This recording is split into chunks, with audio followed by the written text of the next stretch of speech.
Everyone, जय Shri Ram. Welcome back to my channel latest update for life. जैसा कि आप जानते होंगे, हम अपने चैनल पे रामचरितमानस की सीरीज को स्टार्ट कर चुके हैं, जिसकी आज हम चैप्टर 1 की बालखंड की 12th हेडिंग कंप्लीट करेंगे, जिसका नाम है श्री राम गुण और श्री रामचरित की महिमा। यहाँ पे हम रामचरित की महिमा को जानेंगे।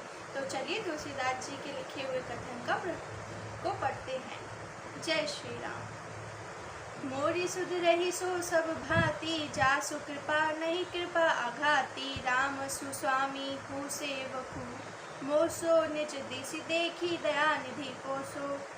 वह श्री राम जी मेरी बिगड़ी सब तरह से सुधार लेंगे, जिनकी कृपा करने से नहीं आघाती। राम से उत्तम स्वामी और मुझ सरीखा बुरा सेवक, इतने पर भी उन दया निधि ने अपने ओर देखकर मेरा पालन किया है। यहाँ पर आप सभी जानते हैं कि श्री रामचरितमानस को लिखते हुए तुलसीदास जी एक अपने आप को छोटा बता रहे हैं, और वो कह रहे हैं कि उनकी कविताएं छोटी हैं, वो अच्छे कवि नहीं है, हो सकता है लिखते हुए उनसे कोई गलती हो जाए। तो इसी काव्य के अंदर वो ये कह रहे हैं कि मुझसे जो भी गलती होगी, श्री राम जी उस सभी गलतियों को देख लेंगे, मुझे उनके लिए बहक करने की ज़रूरत नहीं है। लोक कहु वेद सुसाहिब रीति, विनय सुनत पहचानत प्रीति। गनी गरीब ग्राम नर नागर, पंडित मूढ़ मलिन उजागर। लोक और वेद में भी अच्छे स्वामी की यही रीति प्रसिद्ध है कि वह विनय सुनते ही प्रेमों को पहचान लेता है। अमीर गरीब, गवार नगर निवासी, पंडित मूर्ख बदनाम यशस्वी।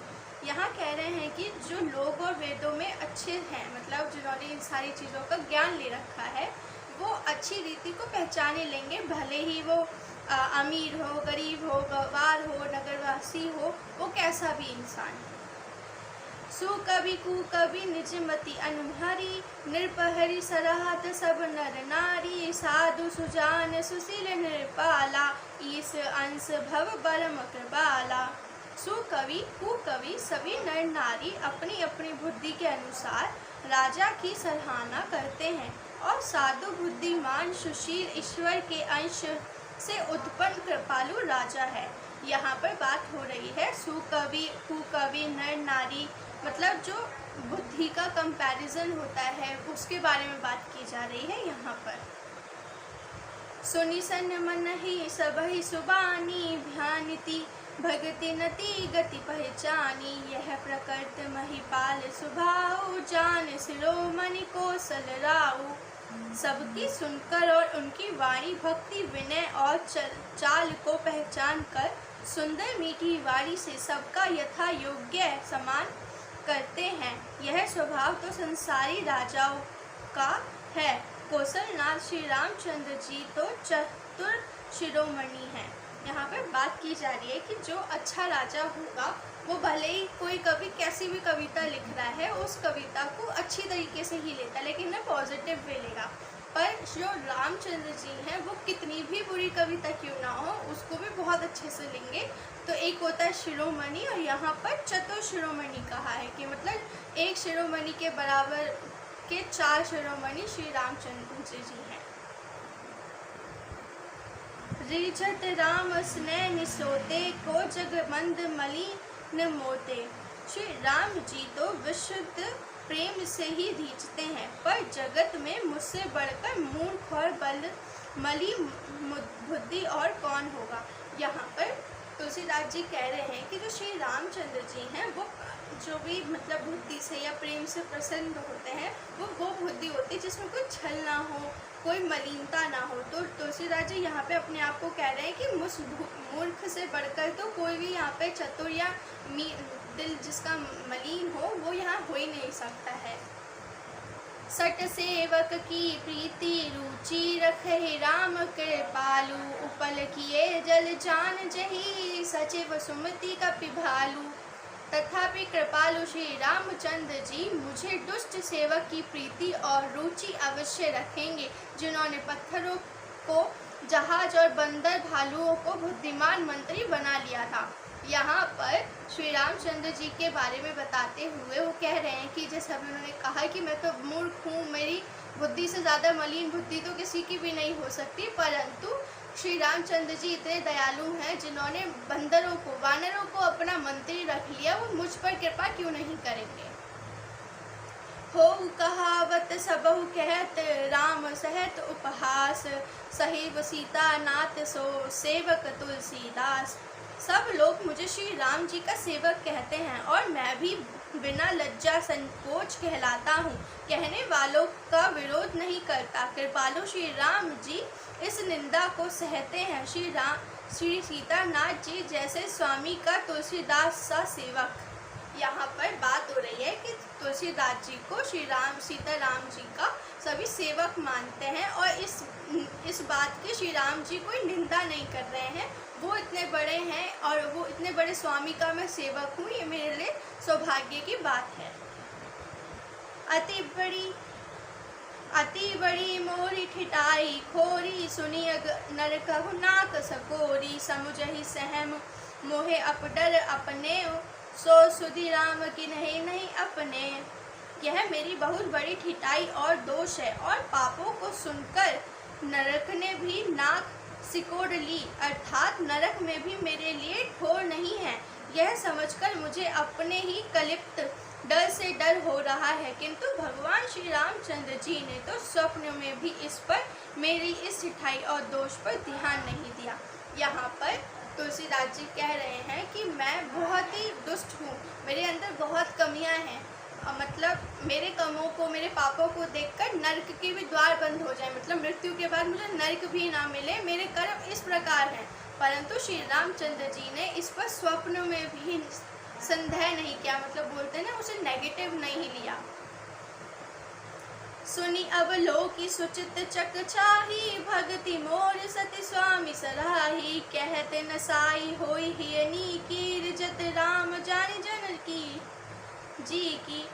वर मेरे प्रभु श्री रामचंद्र जी तो इस बात को सुनकर, देखकर और अपने सुचित रूपी चक्षु से निरीक्षण कर मेरी भक्ति और बुद्धि की उल्टे सराहना की, क्योंकि कहने में चाहे बिगड़ जाए, अर्थात मैं चाहे अपने को भगवान का सेवक कहलाता रहूं, परंतु हृदय में अच्छापन होना चाहिए। हृदय में तो अपने को उनका सेवक बनने योग्य नहीं मानकर पापी और दीन ही मानता हूँ, यह अच्छापन है। श्री रामचंद्र जी भी दास के हृदय की अच्छी स्थिति जानकर रिझ जाते हैं।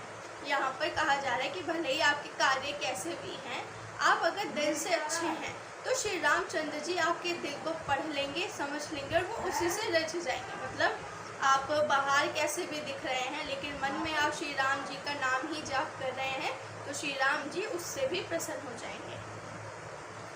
रहित न प्रभु चित्त चुक किए, करत सुरति से बार हिए, की जेहि अघ अथेउ व्याध, जी में बाली फिरी संकट, सोई किन्हीं को चाली। प्रभु के चित्त में अपने भक्तों की हुई भूल चूक याद नहीं रहती, वह उसे भूल जाते हैं और उनके हृदय की अच्छाई नीकी को 100 बार याद करते रहते हैं।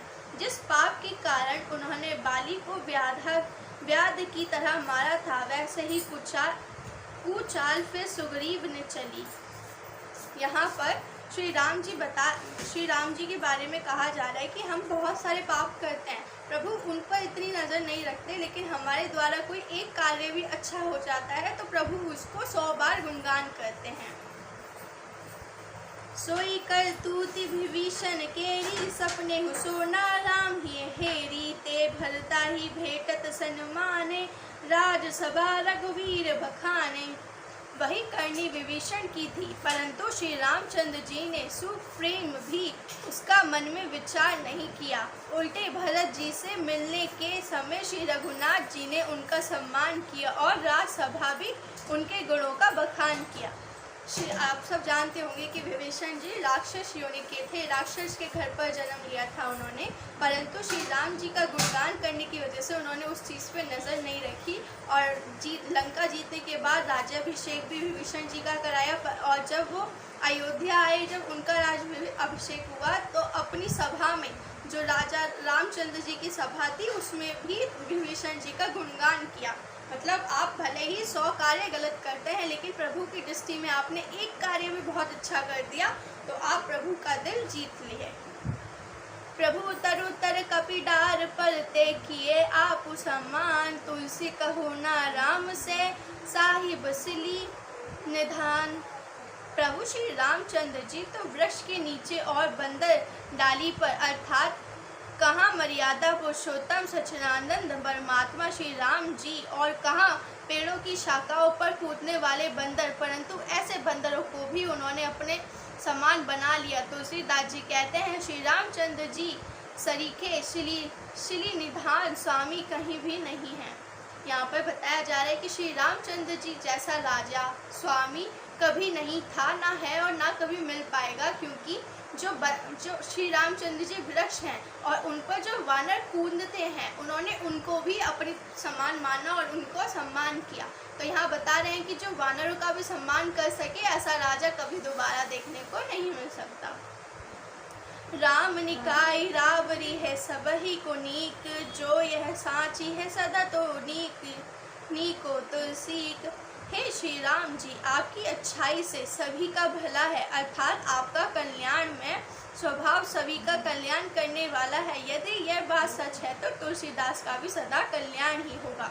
यहाँ पर तुलसीदास जी कह रहे हैं कि श्री राम जी का चरित्र हमेशा सबको कल्याण देने वाला है, सभी का कल्याण करने वाला है। तो अगर ये बात सच है तो मेरा भी कल्याण ही होगा, क्योंकि मैं रामचरितमानस लिख रहा हूँ।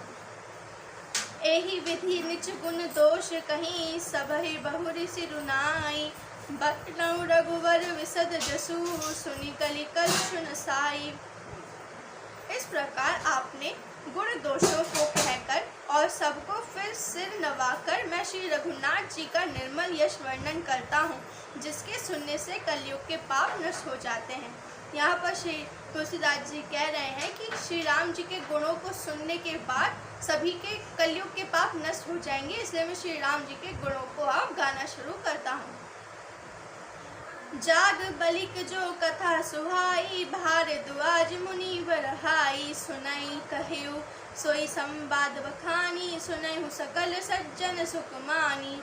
मुनि यज्ञ वाल्मीकि जी ने जो सुहावनी कथा मुनिश्रेष्ठ भारद्वाज जी को सुनाई थी, उसी संवाद को मैं बखान कर कर कहूँगा, सब सज्जन सुख का अनुभव करते हुए उसे सुने।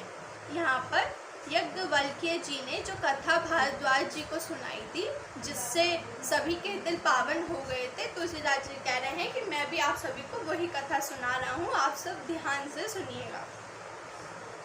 शंभु के नहय चरित सुहावा, बहुरी कृपा करि उमहि सुनावा। सोहि शिव काक भूषणी दीना, राम भगत अधिकारी चीना। शिव जी ने पहले इस सुहावने चरित्र को रचा, फिर कृपा करके पार्वती जी को सुनाया। वही चरित्र शिव जी ने काकभूषणी जी को राम भक्त और अधिकारी पहचान कर दिया। यहाँ पर बताया जा रहा है कि श्री राम जी का चरित्र सबसे पहले शिव जी ने अपने मन में रच कर रखा, फिर उसके बाद उसी रचना को श्री पार्वती माता को सुनाया, और जब काकभूषणी जी आए तो राम जी का भक्त मानकर श्री शिव जी ने उन्हें भी सुनाया। तेहि सन जग बालिक पुनि पावा, तिन्ह पुनि भरद्वाज कृति गावा। ते श्रोता बक्ता समशीला, संवद रसि जानहि हरि लीला। उन काकभूषणी जी से फिर याज्ञवल्क्य जी ने पाया और उन्होंने फिर उसे भरद्वाज जी को गाकर सुनाया। वह दोनों भक्त और श्रोता याज्ञवल्क्य और भारद्वाज समान शील वाले और समदर्शी हैं और श्री हरि की लीला को जानते हैं। यहाँ पर बताया जा रहा है कि शिव जी से जब काकभूषणी जी ने सुन लिया, फिर काकभूषणी जी ने ऋषि याज्ञवल्क्य जी को सुनाया, फिर याज्ञवल्क्य जी ने सुनने के बाद उसको भारद्वाज जी को सुनाया। फिर भारद्वाज जी और याज्ञवल्क्य को सुनाने का रीज़न यही था कि वो श्री हरि लीला को जानते थे। जानहि तीनि काल निज ज्ञाना, कर तलगत आम तलक समाना। और जय हरि भगत सुजाना, कहे सुनाई समुझहि विधि नाना। वह अपने ज्ञान से तीनों कालों की बातों को हथेली पर रख हुए अवलेख के समान प्रत्यक्ष जानते हैं, और भी सुजान भगवान की लीलाओं को रहस्य जानने वाले हरिभक्त हैं। वह इस चरित्र का नाना प्रकार से कहते, सुनते और समझते हैं। यहाँ पर फिर से वही बताया जा रहा है कि याज्ञवल्क्य जी और भारद्वाज जी जो हैं वो अपने ज्ञान से, अपनी कलाओं से श्री हरि की लीलाओं को जानते हैं और उनके चरित्र को समझते, सुनते और दूसरों को समझाते हैं। मैं अपनी निज गुरु सुनी कथा सो सुख रखते, समुझ ही नहीं तीस बालपन तब अति रहे अचेत। फिर वही कथा मैंने वाराह क्षेत्र में अपने गुरु जी से सुनी, परंतु उस समय मैं लड़कपन के कारण बहुत बेसमझ था, इससे उसको उस प्रकार अच्छी तरह समझ ना सका। यहाँ पर तुलसीदास जी कह रहे हैं कि उसके बाद, मतलब भारद्वाज जी के बाद जो तुलसीदास जी थे उनके गुरु ने उनको सुनाई थी, पर बचपने की वजह से, बचपन में जो हमारे अंदर बचपना होता है उसकी वजह से हम उसे समझ नहीं पाए। श्रोता वक्ता ज्ञान निधि कथा राम के गुण, कीमी समझो मैं जीव जड़ कली मल ग्रसित विमुड़। श्री राम जी की गुण कथा के वक्ता कहने वाले और श्रोता सुनने वाले दोनों ज्ञान के खजाने पूरे ज्ञानी होते हैं। मैं कलयुग के पापों से ग्रास हुआ महामूढ़ जड़ जीव भला उसको कैसे समझ सकता था। यहाँ पर फिर से वही यही कह रहे हैं कि मैं तो बचपना में था, और श्री रामचंद्र जी का जो चरित्र की कथा है वो तो इतनी बड़ी और इतनी विशाल है कि उसको समझने के लिए ही पहले इंसान को हृदय में श्री राम जी का वास करवाना होता है, तभी श्री राम जी का चरित्र उन्हें समझ आएगा। तो वही कह रहे हैं कि मैं तो कलयुग के पापों में ग्रसित एक कलयुग का साधारण सा मनुष्य, मुझे वो चीज़ कैसे समझ आ सकती थी भला। तदपि कही गुर बारही बारा, समझ ही परि कछु मति अनुसारा, भाषा पद करीबी मैं सोई, मोरे मन प्रबुद्ध जोई होई। तो भी गुरुजी ने जब बार बार कथा कही तब बुद्धि के अनुसार कुछ समझ में आई, वही अब मेरे द्वारा भाषा में रची जाएगी, जिससे मेरे मन को संतोष हो। फिर यही कह रहे हैं कि जब हम एक ही चीज़ को बार बार रिपीट करते हैं, सुनते रहते हैं, तो वो हमें याद हो जाती है, हमें समझ में आने लगती है। तो वो तुलसीदास जी यही कह रहे हैं कि जब बार बार राम जी का चरित्र मैंने सुना तो उसके बाद वो मुझे याद हो गया, तो जो मुझे याद हुआ, जो मुझे समझ आया, वही अब मैं भाषा में लिखूंगा।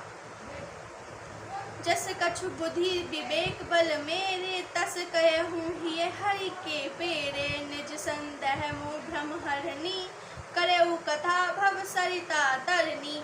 जैसे कुछ मुझ में बुद्धि और विवेक का बल है, मैं हृदय में हरि की प्रेरणा से उसी के अनुसार कहूँगा। मैं अपने संदेह, अज्ञान और भ्रम को हरने वाली कथा रचता हूँ, जो संसार रूपी नदी के पार करने के लिए नाव है। यहाँ पर तुलसीदास जी कह रहे हैं कि मैं अपनी बुद्धि के अनुसार जैसा मुझे आता है मैं वैसा लिखूंगा, जिससे लोगों के पाप जरूर नष्ट हो जाएंगे, जैसे मेरे पाप कर्म इस कथा को सुनने के बाद नष्ट हो गए। बुद्ध विश्राम सकल जन रंजनी, राम कथा कलि कलुष विभंजनी, राम कथा कलि पंगवरनी, पुनि विवेक पावक कहु अरणी। राम कथा पंडितों को विश्राम देने वाली, सब मनुष्यों को प्रसन्न करने वाली और कलयुग के पापों को नाश करने वाली है। राम कथा कलयुग रूपी सांप के लिए मोरनी है और विवेक रूपी अग्नि के प्रकट करने के लिए अरण मंथन की जाने वाली लकड़ी है, अर्थात इस कथा से ज्ञान की प्राप्ति होती है। श्री तुलसीदास जी कह रहे हैं कि राम कथा जो है वो कलयुग के पापों को इस प्रकार नष्ट कर देती है, जैसे सांप, अगर मोर को सांप नज़र आ जाए तो मोर सांप को खा जाएगा, नष्ट कर देगा। उसी प्रकार से अगर आपके जीवन में राम कथा है, चाहे आप सुन रहे हैं चाहे आप पढ़ रहे हैं, दोनों ही तरीके से आपको उसका फल ही मिलेगा कि आपके सारे पाप नष्ट हो जाएंगे और कलयुग में भी आपको राम भक्ति की प्राप्ति होगी। राम कथा कलि कमद गाई, सुजन सजीवनी मूरी सुहाई, सोई वसुधातल सुधाता रंगनी, भय भंजनी भ्रमभेक भवंगनी। राम कथा कलयुग में सब मनोरथों को पूर्ण करने वाली कामधेनु गाय है और सर्जनों के लिए सुंदर संजीवनी जड़ी है। पृथ्वी पर यही अमृत की नदी है, जन्म मरण रूपी भय का नाश करने वाली और भ्रम रूपी मेंढकों को खाने के लिए सर्पणी है।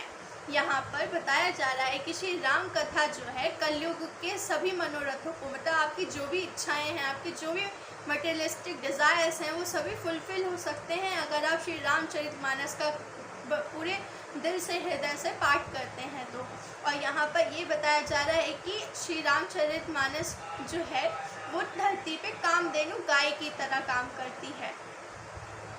असुर सेन सम नरक निकंदनी, साधु विबुध कुल हित गिरि नंदिनी, संत समाज पयोधि रामासी, विश्व भार भर अचल क्षमासी।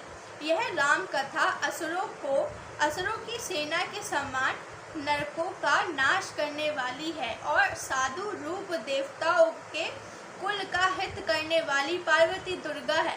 यह संत समाज रूपी क्षीर समुद्र के लिए लक्ष्मी जी के समान है और संपूर्ण विश्व का भार उठाने में अचल पृथ्वी के समान है।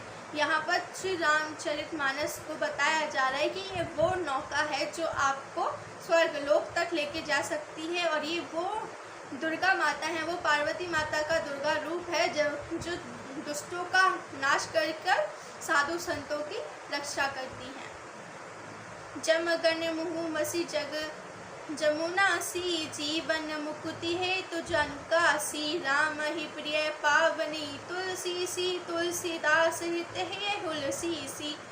यमदूतों के मुख पर कलीख लगाने के लिए यह जगत में यमुना जी के समान है और जीवों को मुक्ति देने के लिए मानो काशी है।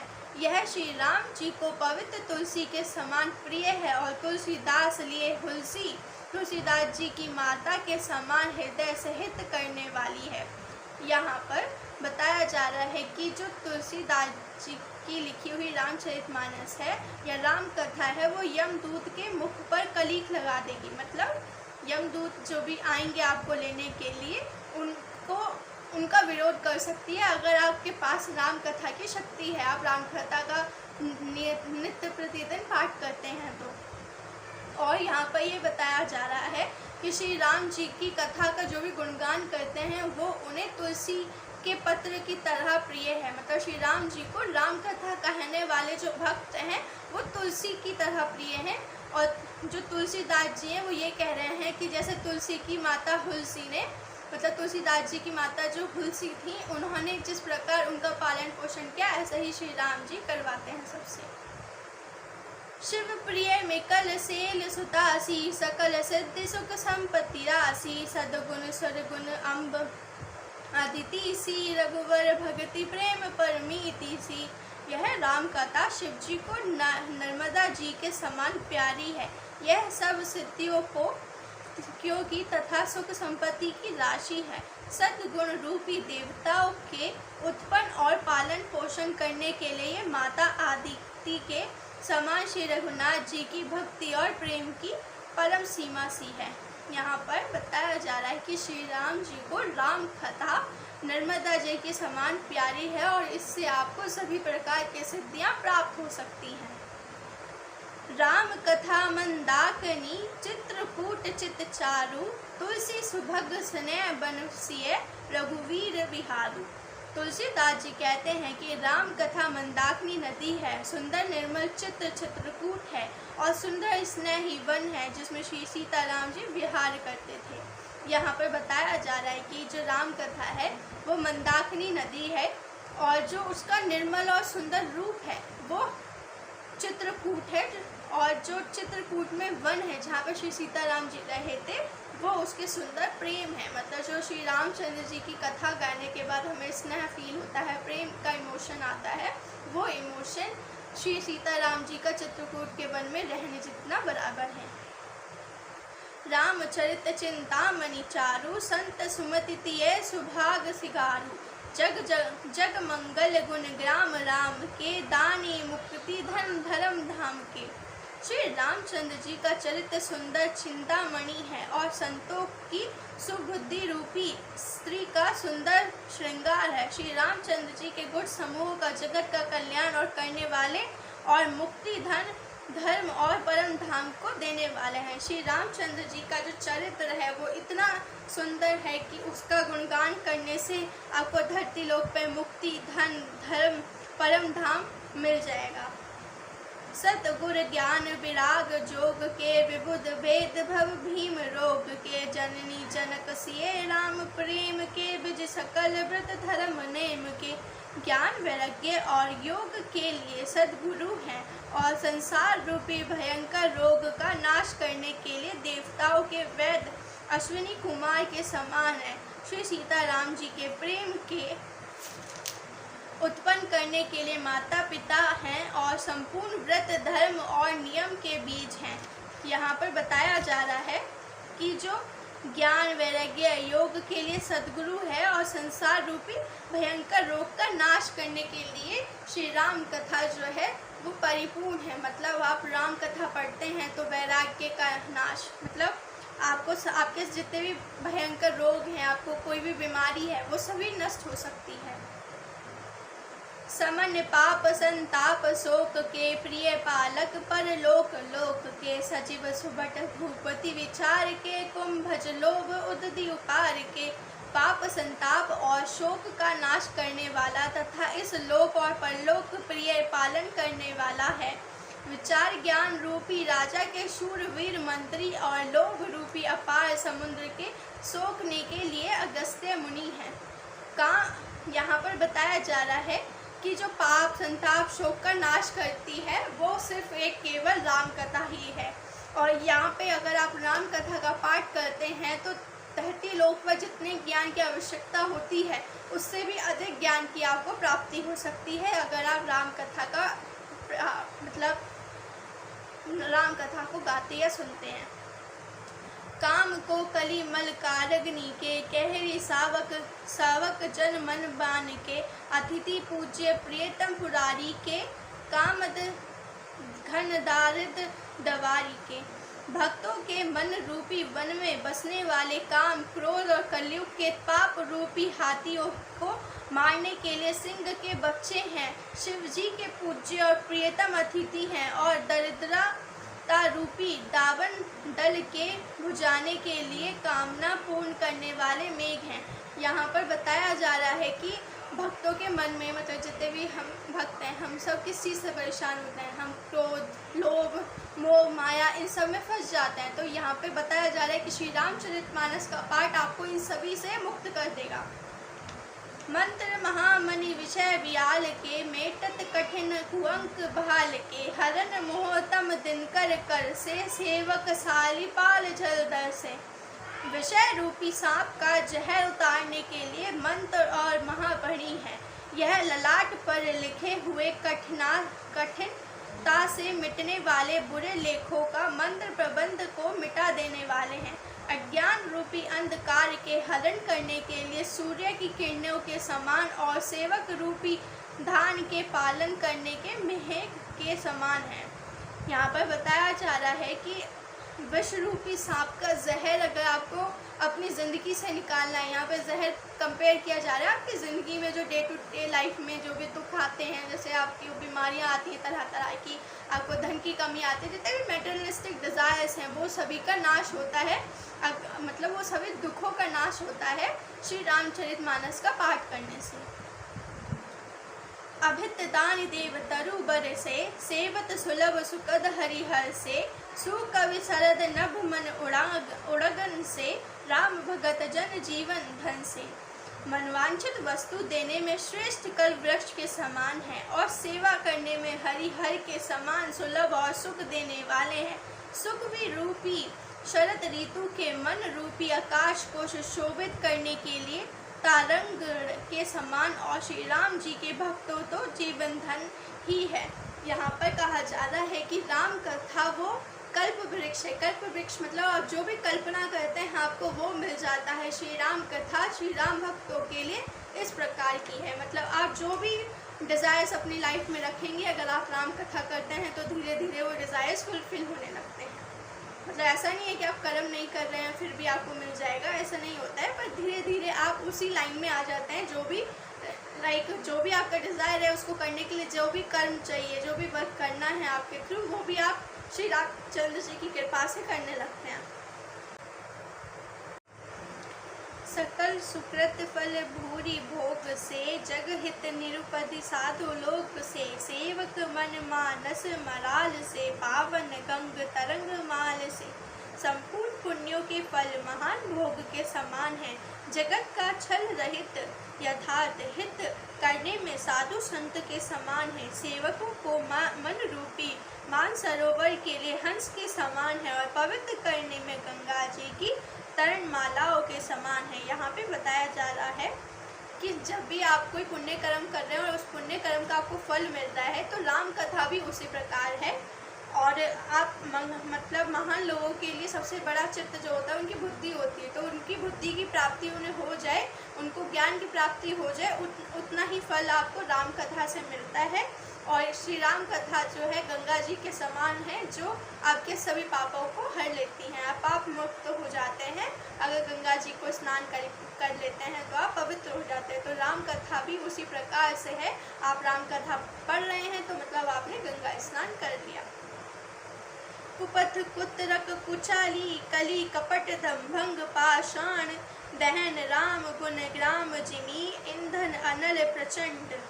श्री राम जी के गुण के समूह कुमार्ग कुतर्क कुचाल और कलयुग के कपट दंभ और पाखंड के जलाने के लिए वैसे ही हैं जैसे ईंधन के लिए प्रचंड अग्नि। यहाँ पर बताया जा रहा है कि श्री राम जी के गुणों का अगर आप गुणगान करते हैं तो वो उसी प्रकार काम करेगा जैसे पापों को नाश, मतलब अगर आपको कुछ चीज़ चलाना चाहते हैं तो आप अग्नि उत्पन्न कर देते हैं ना। तो श्री रामचंद्र जी को अगर आपकी जो कथा है आप उसका पाठ करते हैं तो राम कथा आपके पापों का नष्ट करने के लिए एक अग्नि का रूप ले लेगी। रामचरित रकेश कर सारिस सुगत सब कहू, सज्जन कुमत चकोर चित्त हित विशेषी बड़ लहू। रामचरित पूर्णिमा की चंद्रमा की किरणों के समान सभी को सुख देने वाली है, परंतु सज्जन रूपी कुमंदनी और चकोर के चित्त के लिए तो विशेष हितकारी और महान लाभदायक है। यहाँ पर बात की जा रही है कि श्री रामचंद्र जी का जो चरित्र है वो पूर्णिमा का जो चंद्रमा होता है जिससे सभी के मन लुभ जाते हैं, उसे देखते ही रहने का मन करता है, वो इतना प्रेम में है। वैसे ही श्री राम जी की जो कथा है वो है, अगर आप राम कथा पढ़ते हैं तो आपको उतना ही प्रसन्नता, उतना ही आपको प्रेम मिलेगा जितना आपको पूर्णिमा के चंद्रमा को देखकर मिलता है। और ये बात यहाँ पे की जा रही है कि कुमंदनी और चकोर के चित्त से, मतलब जो निष्फल है, मतलब क्या कहते हैं ना कि वो उनका जो दिल है वो मलिन नहीं है, वो बहुत साफ है। तो ऐसे दिल के लिए श्री रामचंद्र जी का जो राम कथा है वो बहुत ही विशेषकारी रूप से उन पर दया करती है। कि नहीं प्रसन्न जे ही भांति भवानी, जे ही विधि शंकर कहाँ बखानी। सो सब हेतु सहेब में गाई, कथा प्रबंध विचित्र बनाई। जिस प्रकार श्री पार्वती जी ने श्री शिव जी से प्रश्न किया और जिस प्रकार से श्री शिव जी ने विस्तार से उसका उत्तर कहा, वह सब कारण में विचित्र कथा की रचना करके गाकर कहूँगा। यहाँ पर बताया जा रहा है कि श्री तुलसीदास जी कह रहे हैं कि शिव पार्वती माता ने शिव जी से कुछ प्रश्न किए थे राम कथा को सुनने के बाद, और राम कथा के लिए वही उनको शिव जी ने बहुत ही विस्तार रूप से उत्तर दिया था। तो वही विस्तार रूप रामचरितमानस में तुलसीदास जी विस्तार रूप से लिखेंगे। जे ही यह कति सुनी नहीं होई, जानी आच रजु करे सुनी सोई। कथा अलौकिक सुनहि जज्ञानी, नहीं अचरज कर रहे अस जानी। राम कथा के मीत जग नाही, असी प्रतीति तिन्हे के मन माही। नाना भांति राम अवतारा, रामायण सतकोटि अपारा। जिसने यह कथा पहले ना सुनी हो वह इसे सुनकर आश्चर्य ना करे। जो ज्ञानी इस विचित्र कथा को सुनते हैं वह यह जानकर आश्चर्य नहीं करते कि संसार में राम कथा की कोई सीमा नहीं है। राम कथा अनंत है, उनके मन में ऐसा विश्वास रहता है नाना प्रकार से श्री रामचंद्र जी के अवतार हुए हैं और 100 करोड़ तथा अपार रामायण है। यहाँ पर बताया जा रहा है कि श्री राम जी की कथा सुनने के बाद कोई आश्चर्य ना करे, मतलब बोलते ना शौक ना हो कि वो इतनी अत्यंत है, इतनी प्रिय है। अगर आप रामचरितमानस को पढ़ रहे हैं, कथा सुन रहे हैं, तो आपके मन में ये विश्वास होना चाहिए कि श्री रामचंद्र जी की कथा जो है वो अनंत है और अनंत प्रेम को भी आपको प्राप्ति कर देगी। कलप भेद हरिचरित सुहाए, भांति अनेक मुनि सन गाय, करही न संशय उस अस उर आनी, सुनहि कथा सादर रतिमानी। कल्प भेद के अनुसार श्री हरि के सुंदर चरित्र को मुनीश्वरों ने अनेकों प्रकार से गाया है। हृदय में ऐसा विचार कर संदेह न कीजिए और आदर सहित प्रेम से इस कथा को सुनिए। यहाँ पर कह रहे हैं कि आप अपने मन में कथा सुनने से पहले कोई भी संकोच हो, कोई भी निंदा का भाव हो, वो सब निकाल दें और श्री रामचरितमानस की कथा को बहुत ही दिल लगा के, मन लगा के ध्यान से सुने। यही विधि सब संशय करी दूरी, सिर धरी कुर पद पंकज धूरी, पुनि सभे विनवहु कर जोरी, करत कथा जेहि लाग न खोरी। इस प्रकार सब संदेहों को दूर करके और श्री रघुगुरु जी के चरण कमलों की रज को सिर पर धारण करके मैं पुनः हाथ जोड़कर सबकी विनती करता हूँ, जिससे कथा की रचना में कोई दोष स्पर्श ना करने पावे। यहाँ पर कहा जा रहा है कि जिस प्रकार आपने मैंने कथा के चरित्र का वर्णन किया, कथा के महत्व का, महिमा का वर्णन किया, उसी प्रकार से मैं आप सबसे अनुरोध करता हूँ कि इस कथा को उसी प्रकार से सुने। तो हमारी यहाँ पे 12th हेडिंग जो है वो कंप्लीट होती है। हम अपनी नेक्स्ट हेडिंग में मिलते हैं, जिसमें हम मानस निर्माण की तिथि के बारे में पढ़ेंगे। ये हमारी 13th हेडिंग होगी। तब तक आप अपना ख्याल रखें। जय श्री राम।